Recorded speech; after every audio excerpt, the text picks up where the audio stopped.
Hello, I am Senior Airman Ray Moore, and today I have another briefing for you. Before I get started, I would like to verify that I am wearing my uniform. So, ta-da! Gains. All right. So, a little information about myself before I start the briefing. I am a college student. I'm currently working on my master's in health education and administration. Hopefully, I'll have that within the next year and making tons of money. My hobbies, I love food, any type of food. I love to travel and I love the Pittsburgh Steelers, but honestly, in general, I just love sports, with the exception of golf because it's hard to watch, but I love playing it. Now, today's briefing, I'm going to be talking about an individual who shows a lot of professionalism daily when he's at work, but also contributes to the team. The individual I am going to be talking about today is Master Sergeant Michael Giamatti. Michael Giamatti is a security forces officer, so his main role is going to be protection, which is the main role of pretty much every security forces member. Now, he has lots of duties that go toward that role. One of those goals he has is a DBIDS administrator. DBIDS is a defense biometric identification system. So whenever you go into a military installation, you have guys at the gate that scan your ID. He's the guy that is behind the curtain more or less, and just making sure the info's put in, making sure that that scanner tells you that individual's allowed on base or that individual isn't allowed on base, so therefore keeping the base safe. The other thing he works with is the government travel cards.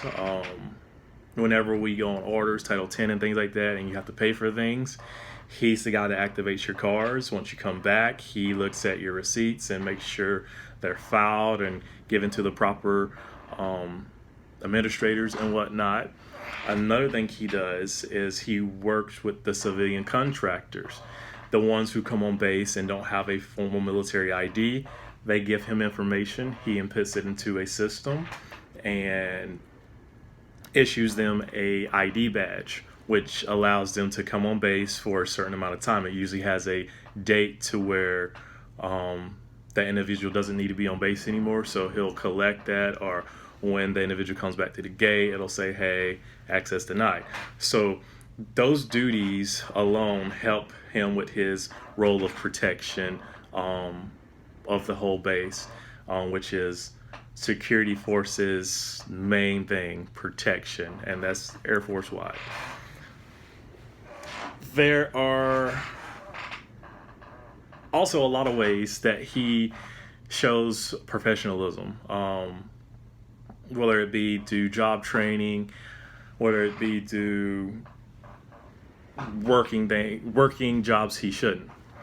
So specifically profession of arms. To kind of define that more or less, it's more of your sacrificing for others, you're maintaining the standard. And he does that in ways that I've never seen a master sergeant do it. He comes out and, as a master sergeant, he gets to sit in the office and kind of do that side of security now, because he's lower, highly ranked. Lower ranked and still upcoming. I'm still working at the gate and things like that. So he comes out, sacrifices the time he has in his office to help us, because he'll see the traffic line backed up. He'll come out there and he'll actually check IDs. I've never seen anybody do that, and he's just leading by example when he does that, and sacrificing his time to do possibly other things he might need to do. But then job training. When I first came in the military, he was my first instructor. He taught me how to do my job, and he taught me how to do it well, to the point where others started taking notice of how well I was doing my job. And that was all because of him, because he taught me exactly what I needed to know. So when I'm talking about profession of arms, I mean self-service, maintaining the standard of the job, how how he does it is how I learned it, and how he taught me is how I do it. In terms of contribution to an actual team, his actions alone show that he is someone who is always going to be helping others.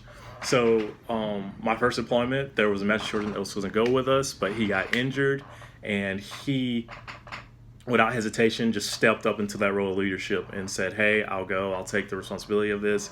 And pre-deployment training, he was there once again, showing myself and other young airmen how to use a compass and land nav, how to enter a shoot house, how to do things to keep yourself and your squad or your little fire team safe.